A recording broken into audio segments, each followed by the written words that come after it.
a quick look at quantiles for continuous random variables. The word quantile comes from the word quantity, and quantiles are points in a distribution that relate to the rank order of values in that distribution, and they're usually named according to the number of portions into which the range is divided. Quartiles are 4 portions, deciles 10 portions, and percentiles 100 portions. The pth, or 15th or 13th percentile, is the value where at least p% of the items are less than or equal to its value, and 100 minus that value percent of the items are greater than or equal to this value. You've seen this before. You know that 50% of the data is below the median. 25% of the data is below the lower quartile. We can now find these quantiles for a PDF using the CDF. The notion isn't new to you. You've been using the cumulative histogram and ogive to calculate these already. It's just now we're going to use integration. Find the median of the continuous probability distribution defined as f of x equals x squared over 21 in the domain of 1 to 4. What we need is the cumulative distribution function. That'll help us find out where the median is by putting the cumulative component to 50% or 0.5. To find the CDF, we need to integrate. Remembering in this scenario, the lower bound is 1 and the upper bound will be x to give us the equation for the CDF. Factorising the 1 on 21 out the front leaves us with x squared.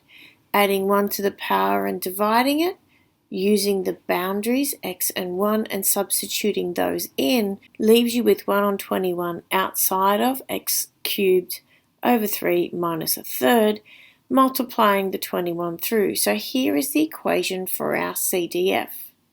We haven't answered the question yet, but we're in an excellent place to now. We need to find what x will be when the CDF is 50% or 0.5. So we substitute that in and solve for x. Multiplying both sides by 63 and then adding 1 to both sides and then taking the cubed root gives us with a value of about 3.19. I was keen to see what this all looked like on Desmos. Again, the red function is the PDF, and when we integrated that, we got the CDF. This time I actually remembered to calculate the area under the PDF for the domain 1 to 4, and you can see it's 1, so we know it's a PDF. Then I actually went ahead and said, well, okay, what's the area under that curve from 1 to where I found the median? And that was a half, so that fits. The lower 50% will be cut off by this median, which will happen at the cube root of 32.5, and we can see that that is when we had that value 3.191. That point lies on the CDF as well as dividing the PDF in half. A continuous probability distribution is defined by f of x equals x squared on 114 in the domain of 1 to 7 this time. We are asked to find, correct to 2 decimal places, the second percentile, the 7th decile, the upper quartile, and the 77th percentile. To enable us to do all of those things, we need the CDF. And to find the CDF, we need to integrate the PDF from its lower boundary 1 through to x. Integrating by adding 1 to the power and dividing by that new power and substituting the x and 1 in, that will give us the CDF of x cubed minus 1 on 342. So we need that to answer A, B, C, and D. For the second percentile, that will be when the CDF will be 0.02. So we're after the x value for when that occurs. So we get to form an equation. Solving that equation by multiplying both sides by 342 and adding 1 onto both sides, and then taking the cube root, tells us that the second percentile will be when x is 1.99. The 7th decile, that's 70%. So as a decimal, that's 0.7. So now we're solving for when x is equal to 0.7. Multiplying by 342, adding 1 to both sides, and then taking the cubed root gives us the score of 6.22. The upper quartile, that occurs at the 75th percentile mark, or 0.75 as a decimal. Now substitute that in and solving for x. The last one, the 77th percentile band, that will be when the CDF is at 0.77. Solving that in leaves us with 6.42. Note the scores for B, C and D at 6.22, 6.36 and 6.42. Because we're going from 70%, 75 and 77, it's good to see those in numerical order. A device measures the time period in seconds between detections of particles from a radioactive substance and models it with the probability density function.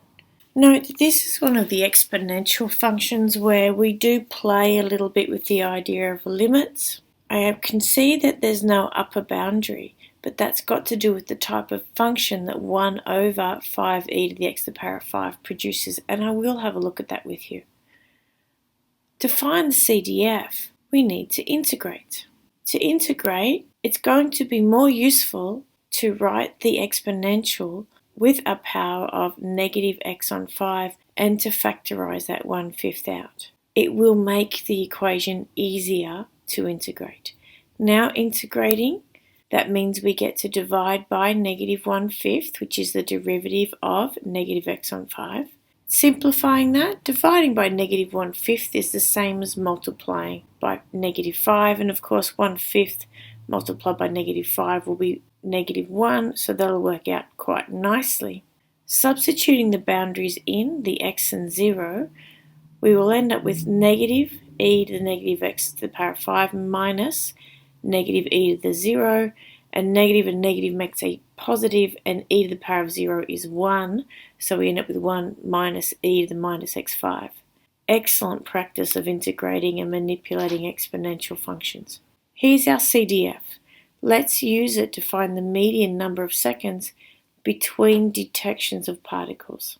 The median was the key word there. That's the 50th percentile, or when the CDF equals 0.5. Here's our CDF, and solving that to 0.5. Subtracting 1 from both sides, multiplying both sides or dividing both sides by negative 1, and multiplying both sides by e on x to the 5 and dividing by 0.5 on both sides leaves you with this exponential equation, which we can then rearrange into its logarithmic form. So we can then solve for x, and we end up with 5 log 2, which is 3.47. So the median will be 3.47. This time it's the scenario where we have to visualize taking a smaller area away from a larger area. So we will use f of 2 minus f of 1 with the CDF function. Just take care with your negatives and substitutions here. 1 take away 1 will result in a 0 there, and you'll have negative e to the negative 2/5 minus makes a plus, so we'll have positive e to the negative 1/5. In your calculator, you'll get 0.55. As promised, we'll just have a little look at the functions here. The red graph again is your PDF, and you can see it's asymptotic. So when the area is evaluated from 0 through to infinity, the area will be 1. You can see that by the integral in the second row. Integrating the function gave us 1 minus e to the negative x on 5. That's the blue function. The median we found was at 5 log 2. And we can see the area underneath the PDF from 0 to 5 log 2 is 0.5. So 50% of scores are underneath at 5 log 2. Last little tidbit, notice the blue function is also asymptotic. It's going to approach the value 1, which is what we need it to for the cumulative distribution function.